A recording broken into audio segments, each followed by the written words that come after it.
being escorted out of the building. Coming up next, I think they got the right people now. So.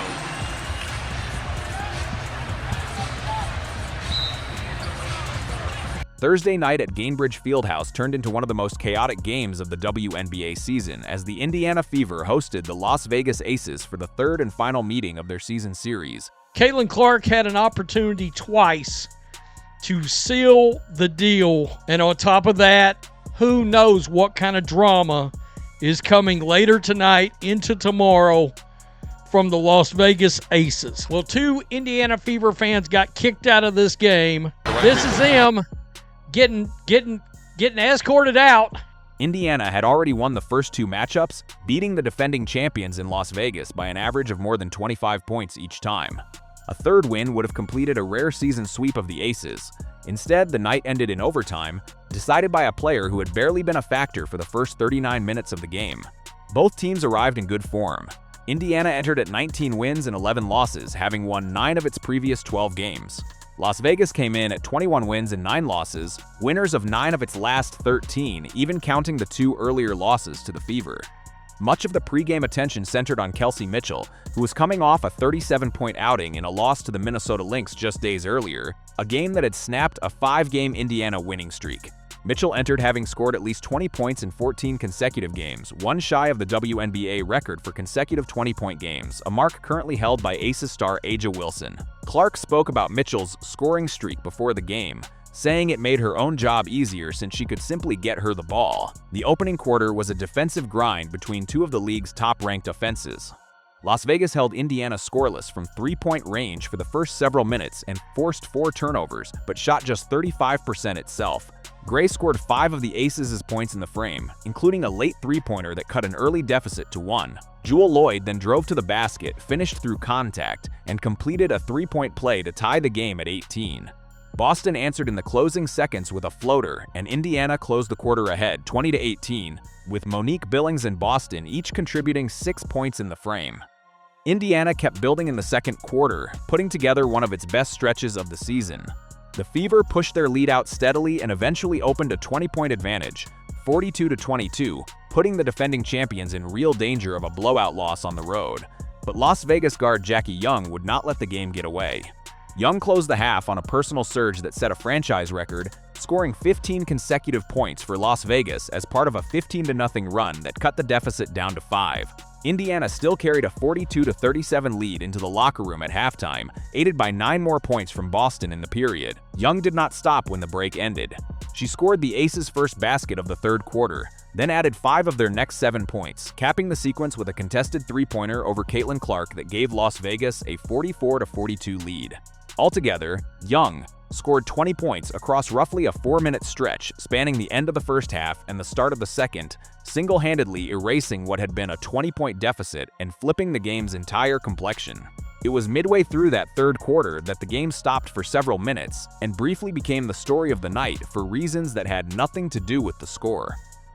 With 4 minutes and 38 seconds left in the period, Young and teammate Jewell Loyd flagged something happening courtside and alerted the officials, with Young pointing directly toward the seats near the Aces bench.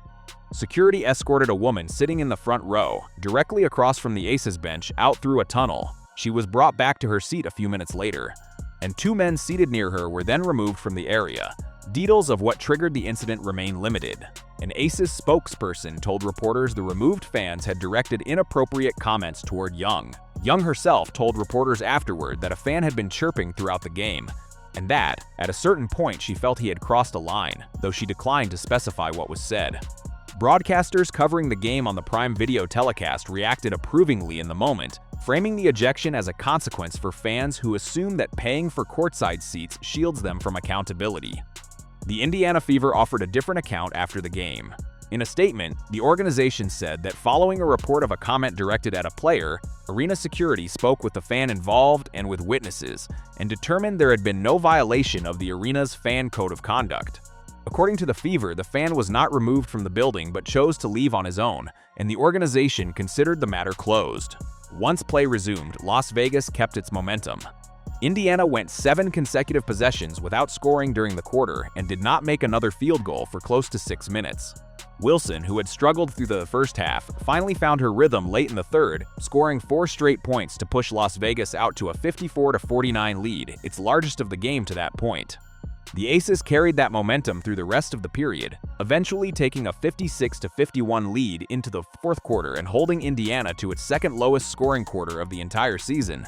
Just 9 points over the 10 minutes, the Fever's offense woke back up down the stretch. Indiana clawed back from a 9-point deficit and eventually regained a 3-point lead with 4 seconds left in regulation, putting the Fever in position to close out a win against the 2-time defending champions. Mitchell missed a free throw along the way that could have extended the cushion further, and Clark, who had been quieter than usual for much of the night, could not close the door either. Las Vegas guard Chelsea Gray, who had scored just 5 points across the first 39 minutes and 59 seconds of the game, made Indiana pay for the missed opportunities in the final seconds.